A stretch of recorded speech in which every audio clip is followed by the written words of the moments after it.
Next, you get out of the truck and you're gonna do lighting. So you're gonna walk around the truck and you're gonna explain to the tester all about your lighting. So it's really easy they've changed a lot of stuff and you don't have to say as much anymore. So all you gotta say is for each section of lighting, you gotta say, my lens is clean, it's not cracked, the bulb is present and the proper color for where it is. And then you say what color that bulb should be. So you start with the headlight. So my headlight lens is clean, it's clear, it's not cracked or damaged, and the bulb is the proper color, which is clear for where it's at. You tell them your turn signal light should be, again, the lens is clean, it's clear, not damaged, bulb is present, and the light is the proper color for where it is, which is amber. And another note on lighting, when you're in the truck after you've completed that test, the tester usually will tell you that you stay in the truck, and then they're gonna go stand outside the truck, and they're gonna tell you, okay, left turn signal, you put it on. Okay, right. Okay, emergency flashers. Okay, hard lights, clearance lights, all that stuff. Okay, stop and put your brake lights, so that way they can see and make sure all that stuff is working. A note for the previous in-cab inspection, I'm now remembering that I didn't turn on the hazard lights. You got to show them that the hazard lights on the inside, along with your other lights and turn signals, are illuminating. Sorry about that. Okay, so after the turn signal, you go up and since you already came out of the truck and you already did all that, he already knows that they illuminate. So you tell him my clearance lights, they're clean, they're not cracked or missing, no bulbs missing, and they're the proper color amber for where they are. You start telling them about your turn signals. You say the same thing, the clean, right, proper color for where they are. Your marker lights, you tell them on the front of the box it should be amber, proper color for where it is. You go down the truck. You tell them my marker light, it's up there, you just can't see it. It's above the box. It's red, proper color for where it is. Tell them around to the truck, back of the truck, and you tell them about the stop lights, proper color for where they are, clean lens, not cracked or broken, missing bulb, and the proper color red for where they are. This stuff, and not every truck has it. That little reflective tape stuff, if your truck has it, it would be red, white, etc., all the way down the truck, and that's called the reflective tape. You would say my reflective tape is clean and it is securely affixed to the vehicle.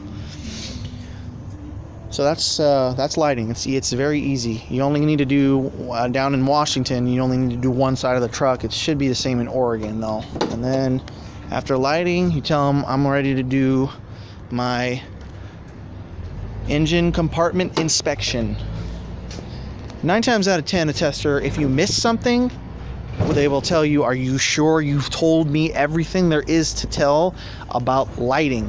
And if they tell you that question, you know you missed something. So think about it. Okay, so the first thing you're going to say is, I would check my oil. First thing I'm going to do, I'm going to check my oil. You say, I would do that by grabbing the dipstick, pulling it out, and making sure the oil level is above the refill line on the dipstick. That's proper operating range. Then the next thing you're going to tell them, power steering fluid. You don't have to say anything about the box. You can if you want, but you don't really need to. So my power steering fluid is here. What I would do is to make sure it's in proper operating range, I pull the dipstick out and make sure the fluid is above the refill line. Sometimes you can use a stick. Other times you can do right here. So it's minimum cold, maximum hot, where the fluid should be at, and it's right in the middle, so that's safe operating range. That's where you want. And then you don't ever want it above below or at the minimum. You don't want that. So and you walk around and let's see here. So inside here, right there, under these hoses, that red piece right here, that is the air compressor. Okay, you can follow your lines because they're going to be hard lines attached, and they say it usually has a little valve right here, air brake, and you tell them this is my air compressor. It's properly mounted and secured with no missing or loose nuts or bolts. It has no air leaks and it has no fluid leaking from it. And then this one is gear driven, and you have to tell them if it's belt driven or gear driven on your truck. You can find that out by calling whoever you lease your truck from, or just asking someone, I don't know your truck. So you tell them my air compressor is gear driven, this one is, or belt driven. And you walk around to wherever your sides are, however your truck is set up. Next thing is radiator fluid. So we have ours here. And you tell them, I'm going to check my radiator fluid. So I don't know what your tank looks like, or if you have your radiator cap on top of your radiator. So either way, so you can say, I'm going to check the fluid reservoir to make sure it's in proper operating range, because the fluid would be above the refill line. That means low. So you can see on ours, we're borderline, so we need a little more fluid in this truck. But again, this truck in particular is going to be going in for service any day now. So she's been grounded for the last few days. Anywho, and then you tell them, after you tell them about the reservoir, you tell them that, but what I can do also is when the engine is cold, I can pull off the radiator cap and I can look down, and if I see coolant in there, then I know it's going to be in safe operating range. If you don't see coolant, you need to add some. That's another way to explain that. Then you're going to tell them about your alternator, which mine, let's try to back up here, is right here. That's the alternator. And then you tell them it's properly mounted and secured with no missing or loose nuts or bolts, and that it has no broken, frayed, or exposed or burnt wiring.